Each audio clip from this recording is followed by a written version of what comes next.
நம்மளை படைத்து இந்த உலகத்தில் நமக்கு வாழ்வு மரணத்தை கொடுத்திருப்பதும் சோதனை தான், டெஸ்ட்டு தான். அல்ல எப்படி நம்ம இந்த உலகத்தில் வாழ்கிறோம் அப்படிங்கிறது. இந்த உலகத்தில் இது போன்ற குழப்பங்கள் ஏற்படுகின்ற பொழுது அதற்கான தீர்வுகளாக ஆயுதங்களை நாமளே எடுத்து போர் செய்யலாமா அப்படின்னு சொன்னா, அல்லாஹ்வின் மீது நம்பிக்கைங்கிறது இந்த உலகத்துல நாம எதிர்கொள்ள முடியாத அளவிற்கு எதிராக நின்று அவர்களோடு போராட முடியாத ஒரு சூழல் ஏற்படுகின்ற பொழுது அல்லாஹ்வின் மீது முழுமையாக நம்பிக்கை வைத்து நாம வாழணும். அப்படி வாழ்கின்ற பொழுது இந்த மாதிரியான சோதனை காலத்துல கஷ்டங்கள் வருது அப்படின்னு சொன்னா, குறிப்பா இங்க வாழ்ந்துட்டு இருக்கக்கூடிய காலகட்டங்கள்ல போர் அபாயங்களும் போருடைய எதிர்வொலியும் வந்துட்டு இருக்கும் பொழுது நிறைய பேர் அல்லாஹ்வை மறந்து பேசுறாங்க. இப்பெல்லாம் இருந்த என்ன ஆக போகுது, அல்லாஹ் நாடு எது நடக்க போகுது.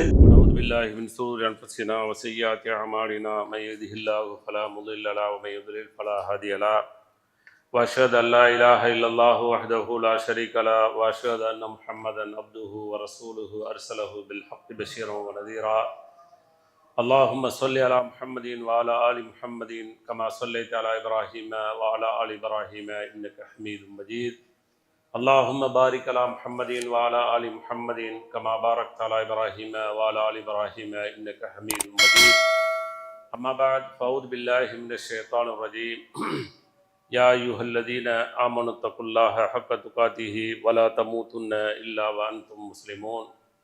அன்புக்குரிய சகோதர சகோதரிகளே, அல்லாஹ்வுடைய மாபெரும் கருணையினால் எல்லாம் அல்ல அல்லாஹ் அவனால் ஒப்புக்கொள்ளப்பட்ட உயர்வான மார்க்கமாக இருக்கக்கூடிய இஸ்லாமிய மார்க்கத்தில் நம்ம எல்லாம் ஆக்கி, அதிலும் குறிப்பாக ஜும்மாவுடைய கடமையை அல்லாஹ்வும் அல்லாஹ்வுடைய தூதர் முஹம்மது ஸல்லல்லாஹு அலைஹி வஸல்லம் அவர்கள் எந்த அடிப்படையில் நடைமுறைப்படுத்த சொன்னார்களோ அந்த அடிப்படையில் நடைமுறைப்படுத்துவதற்காக வேண்டி நாம் எல்லாம் இங்கே கூடியிருக்கிறோம். இந்த சந்தர்ப்பத்திலும் இன்னும் பல சந்தர்ப்பங்களில் இஸ்லாமிய மார்க்க விளக்கத்தை பெறக்கூடிய நாம் பெறுவதோடு நிறுத்தி விடாமல் செயல்படுத்தக்கூடிய மக்களாகவும் செயல்படுத்தாத பிற மக்களை செயல்படுத்த தூண்ட வேண்டும் என்ற கோரிக்கையோடு இந்த நாளுடைய ஜும்மா உரையை துவங்குகிறேன்.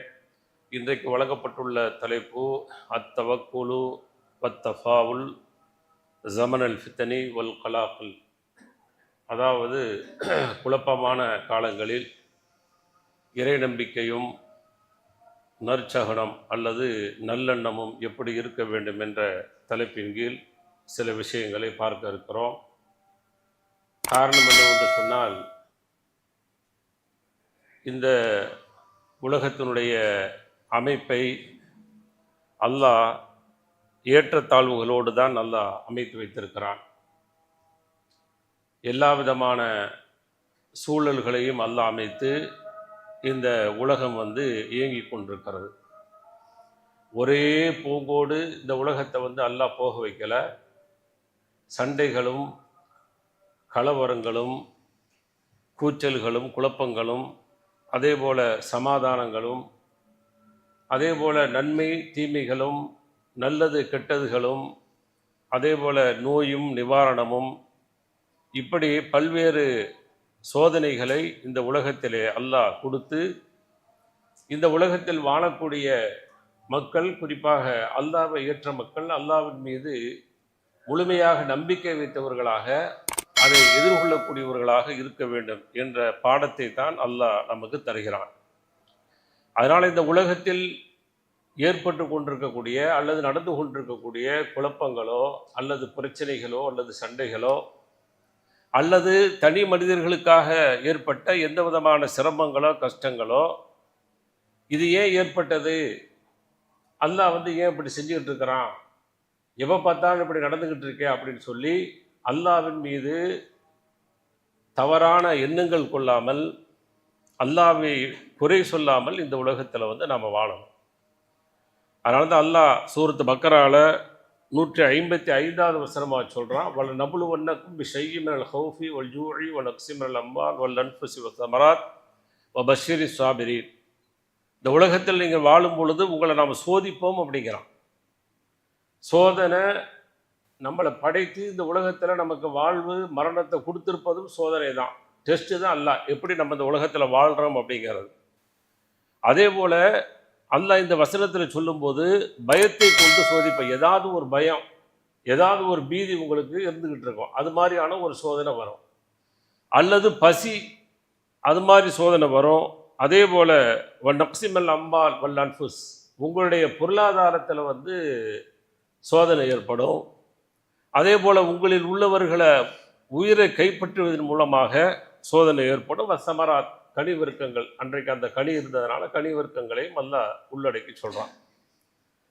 ஆக இப்படி சோதனைகள் ஏற்படுகின்ற பொழுது பஷீரி சாபிரீன், பொறுமையாளர்களுக்கு சுபச்செய்தி சொல்லுங்கள் என்று அல்லாஹ்வுடைய தூதரை பார்த்து சொல்கிறான். அப்ப அல்லாஹ்வின் மீது எந்த சோதனைகள் வந்தாலும், எந்த குழப்பங்கள் வந்தாலும், எவ்வளவு பெரிய பிரச்சனைகள் வந்தாலும், மனிதர்கள் நாம் ஒரு காரணத்தை பூசி அதை பேசி அதை பயந்து அதுக்கு கை கால் மூக்கு வச்சு அப்படியே நம்ம எக்ஸ்டெண்ட் பண்ணாம அல்லாஹ்வின் மீது நாம் பொறுப்பு சாட்டி பொறுமை உடையவர்களாக நாம் ஆகணும் அப்படிங்கிறது தான் அல்லாஹ்வுடைய ஏற்பாடு. அல்லாஹ் தான் விரும்புகிறான். அதனால இது போன்று ஏற்படக்கூடிய சூழலை வச்சு நாம கலங்கவே படக்கூடாது, பயப்படக்கூடாது. இது அல்லாஹ்வுடைய ஏற்பாடு, அல்லாஹ் விரும்புகிறான், அல்லாஹ்வுடைய நாட்டம். அல்லாஹ்வின் மீது முறையாக நம்ம தவக்குள் நம்பிக்கை விட்டு இந்த உலகத்துல வாழுவோம் அப்படிங்கிற போங்கோடு போகணும் அப்படிங்கிறத அல்லாஹ்வுடைய எதிர்பார்ப்பு. அதே போல இந்த உலகத்தில் இது போன்ற குழப்பங்கள் ஏற்படுகின்ற பொழுது அதற்கான தீர்வுகளாக ஆயுதங்களை நாமளே எடுத்து போர் செய்யலாமா அப்படின்னு சொன்னா இஸ்லாம் அதை வேணாம் அப்படிங்குது. நீங்களாக என்ன செய்யக்கூடாது, வலிய சண்டைக்கு போகக்கூடாது, வீண் சண்டைக்கு போகக்கூடாது, வந்தா விடக்கூடாது. வந்துருச்சு அப்படின்னு சொன்னா ஐயா வந்துட்டியா என்னை குத்திட்டு போயிடு அப்படின்னு சொல்லக்கூடாது, அங்க எதிர்கொள்ளணும்.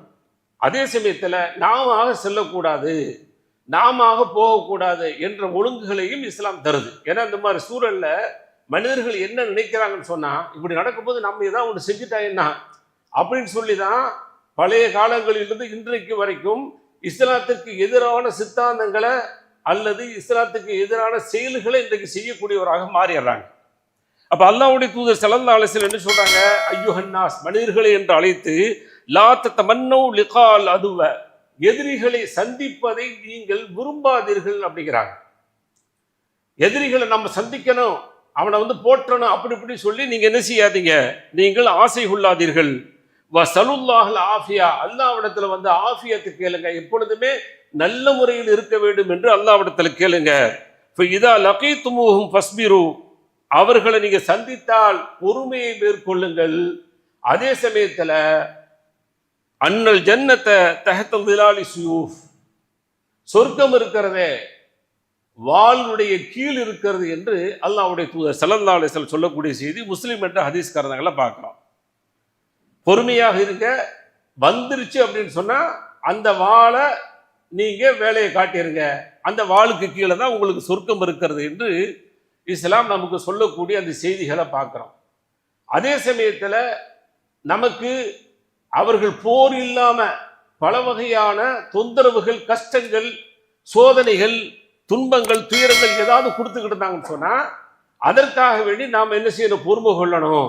அதற்காக வேண்டி அவர்கள் எந்த முறையை கையாண்டார்களோ அதே அளவுக்கு நாம கையாள்வதற்கு இஸ்லாம் அனுமதி கொடுக்கிறது. ஆனா அதை மீறி எல்லை மீறி நம்ம போயிடக்கூடாது. அப்ப அல்லாஹ்வுடைய தூதர் ஸல்லல்லாஹு அலைஹி வஸல்லம் அவர்களுக்கு எவ்வளவு பெரிய சோதனைகள் நடந்துச்சு.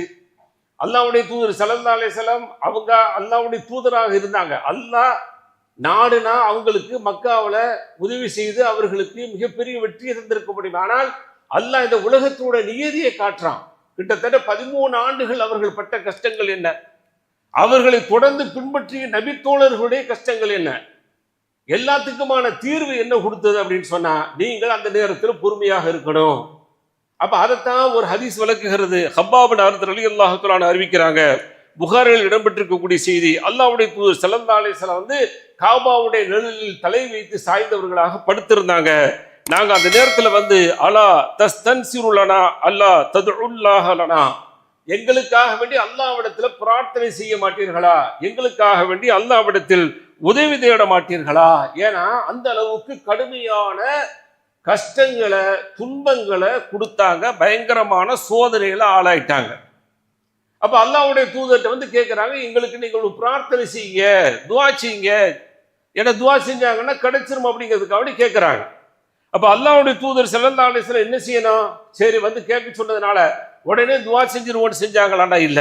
அல்லாஹ்வுடைய தூதர் சொல்றாங்க, உங்களுக்கு முன் வாழ்ந்த அந்த மனிதர்களை பற்றி நான் சொல்ல போறேன், அவர்களுக்கு ஈமான் கொண்டதற்காக வேண்டி, இஸ்லாத்தை ஏற்றதற்காக வேண்டி அவர்களுக்கு குழி தோண்டப்பட்டு அந்த குழியில் அவர்கள் இறக்கப்பட்டு மின்சாரி அவர்களுக்கு அந்த ரம்பம் இருக்கு பாருங்க, அது கொண்டு வரப்பட்டு இரண்டு கூறாக அவர்கள் பிரிக்கப்பட்டார்கள். ரெண்டா பிரிக்கிறான். எவ்வளவு பெரிய டேஞ்சர், எவ்வளவு பெரிய சோதனை, எவ்வளவு பெரிய குழப்பம், யோசிச்சு பாருங்க. இது மாதிரி நடந்துச்சு. அதே மாதிரி இப்படி நடந்ததுனால ஒமா யசுத்துஹுதாலிக அந்தீனிஹி, இது அவங்களுடைய மார்க்கத்தை விட்டு எதையாவது லேசா அப்படி சருக வச்சுச்சான்னு சொன்னா சருக வைக்கல. மார்க்கத்தின் மீது இன்னும் பிடிப்பாக இருந்து அவர்கள் அதை சகித்து கொண்டார்கள், அதை ஏற்று மரணித்தார்கள். இன்னும் சிலர்கள் எப்படி அப்படின்னு சொன்னா உயிரோடு நிற்க வைத்தார்கள். இரும்பிலான சீப்புகள் கொண்டு வரப்பட்டார்கள். அந்த எலும்புகளை விட்டுவிட்டு சதைகளை அவர்கள் கிழித்தார்கள். அந்த நேரத்திலும் அவர்களுடைய தீன் அவர்களை விட்டு போகவில்லை. இன்னும் தீன் அவர்களிடத்திலே வீரியமாக இருந்தது என்று அல்லாஹ்வுடைய தூதர் ஸல்லல்லாஹு அலைஹி வஸல்லம் சொல்லிவிட்டு, அல்லாஹ்வின் மீது ஆணையிட்டு சொல்றேன், நீங்க இப்ப முறையிடுறீங்க, ஆனால் ஒரு காலம் வரும், சனா என்ற பிரதேசத்திலிருந்து ஹதரமௌத் என்ற இடம் வரைக்கும் பயமில்லாம என்ன செய்வாங்க, எதிரிகளுடைய பயமே இருக்காது, அல்லாஹ்வுடைய பயம் மட்டும்தான் இருக்கும். ஓநாய்களுக்கு தங்களுடைய ஆடுகளை பயப்படுவாங்க, ஓநாய் பிடிச்சிருமோன்னு சொல்லி. பாக்கி மனித அந்த இனங்களுடைய எதிர்ப்புகளோ குழப்பங்களோ அவர்கள் மூலமாக தாக்குதல்களோ இருக்காது என்று அல்லாஹ்வுடைய தூதர் ஸல்லல்லாஹு அலைஹி வஸல்லம் அவர்கள் சொன்ன சுப செய்தியை நம்மால் பார்க்க முடிகிறது. இதுதான் நம்பிக்கைங்கிறது. அல்லாஹ்வின் மீது நம்பிக்கைங்கிறது இந்த உலகத்துல நாம எதிர்கொள்ள முடியாத அளவிற்கு, எதிர்கொள்ள முடியாத எதிராக நின்று அவர்களோடு போராட முடியாத ஒரு சூழல் ஏற்படுகின்ற பொழுது அல்லாஹ்வின் மீது முழுமையாக நம்பிக்கை வைத்து நாம வாழணும். அப்படி வாழ்கின்ற பொழுது அல்லாஹ்விடத்துல நமக்கான கூலி இருக்கிறது அப்படிங்கிற செய்தியை அல்லாஹ்வுடைய தூதர் ஸல்லல்லாஹு அலைஹி வஸல்லம் அவர்கள் அந்த சமூகத்து மூலமாக காட்டினாங்க. மதீனா போன உடனே அங்கே வீரியம் வருகிறது, அங்க பவர் வருது, அங்கேயும் என்ன செய்யுது, மக்களுடைய பலம் கூடுது, வேறு மாதிரி போகுது அப்படிங்கிற செய்தியை அது இன்னொரு பகுதியாக நம்ம பார்க்கணும். அதே சமயத்துல அல்லாஹ்வின் மீது நல்லெண்ணம் கொண்டவர்களாக இருக்கணும். இந்த மாதிரியான சோதனை காலத்துல கஷ்டங்கள் வருது அப்படின்னு சொன்னா, குறிப்பா இங்க வாழ்ந்துட்டு இருக்கக்கூடிய காலகட்டங்கள்ல போர் அபாயங்களும் போருடைய எதிர்வொலியும் வந்துட்டு இருக்கும் பொழுது நிறைய பேர் அல்லாஹ்வை மறந்து பேசுறாங்க. இப்படிலாம் இருந்தா என்ன ஆக போகுது, அல்லாஹ் நாடு எது நடக்க போகுது, சாதாரணமா கடக்கணும்ல, கடக்க முடியல. கேட்டா ஃபேமிலி அங்க இருக்கு ரைட்டு, ஃபேமிலியோட எத்தனை நாளைக்கு வாழ போற தெரியலையே, ஃபேமிலியோட எத்தனை நாளைக்கு வாழ போறோம், அல்லாஹ் என்னைக்கு எழுதி கொடுத்துருக்கிறானா முடிஞ்சு போச்சு, போகத்தானே போறாங்க. எல்லாருமே ஒவ்வொரு நாளும் பிரியத்தனங்க போறோம். யாருமே ஒட்டுமொத்தமாக இந்த உலகத்தில் வாழ்ந்துட்டு என்னுடைய குடும்பம் 5 பேர் இருக்கிறோம், 10 பேர் இருக்கோம், வாழ்ந்துட்டு மொத்தமாக தான் போய் மொத்தா போவோம் அப்படின்னு சொல்லி எழுதி கொடுத்துட்டு வந்தோமா இல்லையே. எதற்காக வேண்டி பயப்படணும், அல்லாஹ்வின் மீது நம்பிக்கை வைக்கணும். அல்லாஹ் நாடியது நடக்கும் அப்படிங்கிற அந்த தவக்குல் இருக்கு பாருங்க, அதைத்தான் அல்லாஹ் விரும்புறான். அல்லாஹ்வின் மீது நல்லெண்ணம் கொள்ள வேண்டும் என்றும் அல்லாஹ் நமக்கு சொல்லித் தரக்கூடிய செய்தியை சூரத் அஹ்ஸாப்ல 10-11வது வசனமா பார்க்கிறோம். கூட்டுப்படைகள்லாம் சேர்ந்து வரும் பொழுது அந்த சஹாபாக்களுடைய நிலைமை எப்படி இருந்துச்சு, எல்லாம் ஒரு அணியில வந்துட்டான், இவங்க மட்டுமே ஒரு அணியில் நிற்கிறாங்க. அந்த நேரத்தில் சஹாபாக்களுக்கு என்ன ஏற்பட்டுச்சு, அவன் கீழே இருந்து வர்றான், மேல இருந்து வர்றான் அப்படிங்கிற அதை பார்த்த உடனே அவர்களுடைய பார்வை நிலை குத்தியது, அவர்களுடைய இதயம் இருக்கிறது தொண்டைக்குழியை அடைந்தது. அல்லாஹ்வின் மீது பலவாறாக அவர்கள் எண்ணினார்கள். எந்த அளவுக்குன்னு சொன்னா, இந்த பூமியில் கடுமையான முறையில அந்த மூமின்கள் சோதிக்கப்பட்டார்கள். அதற்காக வேண்டி அல்லாஹ் அங்க பொறுமையை கொடுத்து அழகான முறையில வெற்றியை தந்தான் அப்படிங்கிற வரலாற்று செய்தியாகத்தான் அந்த கூட்டுப்படைகளுடைய அந்த அகழ்போருடைய அந்த வரலாற்று செய்திகள் காட்டுது. எனவே அல்லாஹ்வின் மீது முழுமையாக நம்பிக்கை வைத்து செயல்படுகின்ற பொழுது அல்லாஹ்வால் வெற்றியும் கிடைக்கும் அப்படிங்கிற அந்த செய்தியும் அல்லாஹ்வால் சொல்லப்படுகிறது. அதே போல அல்லாஹ்வை நாம தவக்குல் வைக்கின்ற பொழுது பொறுமை மிகவும் அவசியம். பொறுமை நிதானத்தோடு நம்முடைய நகர்தல் இருக்கணும் அப்படிங்கிற செய்தியை அல்லாஹ் பல்வேறு இடங்களில் சொல்லித்தரான்.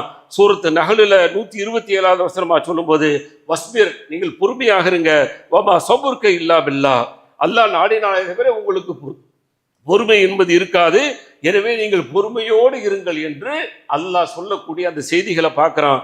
எனவே கஷ்டமான சூழலில், குழப்பமான சூழலில், இது போன்று போர்க்காலங்களில் அல்லது நமக்கு தனிப்பட்ட முறையில் ஏற்படக்கூடிய சோதனைகளில் எல்லாமே அல்லாஹ்வின் மீது முழுமையாக நம்பிக்கை வைத்து அல்லாஹ்வை சார்ந்து வாழ்ந்தால் அல்லாஹ்வுடைய உதவி இருக்கிறது அப்படிங்கிற ஒரு வெகுமதியை, ஒரு சுப செய்தியை அல்லாஹ் சொல்றான். அதுபோன்று நம்முடைய வாழ்க்கையை அமைத்துக் கொள்வதற்கு முயற்சி செய்தால் வெற்றி இருக்கிறது என்பதை புரிந்து வாழ்வோம். வாஹிர் தாவானா அனில் ஹம்துலில்லாஹி ரப்பில் ஆலமீன். பிஸ்மில்லாஹிர் ரஹ்மானிர் ரஹீம். வஸ்ஸலாத்து வஸ்ஸலாமு அலா அஷ்ரஃபில் அன்பியா வல் முர்சலீன் நபியினா முஹம்மதின் வ ஆலிஹி வ அஸ்ஹாபிஹி அஜ்மஈன். அம்மா பஅத். அன்பார்ந்த சகோதர சகோதரிகளே, முதல் உரையில் சொன்னது போல அல்லாஹ்வின் மீது தவக்குல் என்பது நல் எண்ணம் கொண்டவர்களாக இந்த உலகத்தில் வாழணும், கெட்ட எண்ணம் கொண்டவர்களாக வாழக்கூடாது. எதிரிகளை பொறுத்தவரை அதுபோன்று எண்ணம் கொண்டவர்களாக வாழ்ந்தார்கள் அப்படிங்கிற செய்தியை சூரத்து ஃபத்தஹில் 12வது வசனமாக அல்லாஹ் சொல்லித்தரான். ரொம்ப கெட்ட எண்ணம், அல்லாஹ்வும் அல்லாஹ்வுடைய தூதரை சார்ந்தவர்கள் போருக்கு செல்லும் பொழுது அவர்கள் திரும்ப மாட்டார்கள் என்று அவர்கள் எண்ணினார்கள் என்று அந்த செய்தியை சொல்லி அல்லாஹ் அவர்களை திரும்ப வைத்தான், வெற்றியோடு வந்தார்கள் அப்படிங்கிற சுப செய்தியெல்லாம் அல்லாஹ் சொல்லக்கூடியதை பார்க்குறோம். அதே போல இது போன்ற சூழல்களில் அல்லாஹ்வை நெருங்கக்கூடிய காரியங்களை, அல்லாஹ்வின் பக்கம் நம்மளை நெருக்கி வைக்கக்கூடிய இபாதத்துகளை, வணக்க வழிபாடுகளை செய்வதன் மூலமாக நம்முடைய நம்பிக்கையை அல்லாஹ்வின் பால் சால்ட்ட வேண்டும். சூரத்து ஹஜ்ஜில் 41வது வசனமாக அல்லாஹ் சொல்லும் பொழுது, அல்லாஹ் உங்களுக்கு இந்த பூமியில வசப்படுத்தி கொடுத்துக்கிற காரணத்தினால நீங்கள் அல்லாஹ்வை தொழ வேண்டும், ஜக்காத் கொடுக்க வேண்டும், நன்மையை ஏவ வேண்டும், தீமையை தடுக்க வேண்டும். இது போன்று நீங்கள் நடந்து கொள்கின்ற பொழுது இறுதியான முடிவு அல்லாஹ்விடத்தில் இருக்கிறது. உங்களுக்கான அந்த சுப செய்தியும் அல்லாஹ் வெற்றியாக ஆக்குவான் என்ற அதையும் அல்லாஹ் சொல்லக்கூடிய அந்த செய்தியாக பார்க்கிறோம். எனவே இந்த உலகத்தில் நாம் வாழ்கின்ற பொழுது சோதனைகளும் குழப்பங்களும் இருக்கத்தான் செய்யும். அதை அல்லாஹ்வின் மீது பொறுப்பு வைத்தவர்களாக, நம்பிக்கை வைத்தவர்களாக அல்லாஹ் சொல்லக்கூடிய வழியில, முறையில நாம் கடைபிடிக்கின்ற பொழுது வெற்றியாக மாறும். அப்படிப்பட்ட ஒரு வாழ்க்கையை அல்லாஹ் நம் யாவருக்கும் தந்தரல வேண்டும் என்ற பிரார்த்தனையோடு வாஹிர் தாவானா அனில் ஹம்துலில்லாஹி ரப்பில் ஆலமீன். அஸ்ஸலாமு அலைக்கும் வரஹ்மத்துல்லாஹி வபரகாத்துஹு.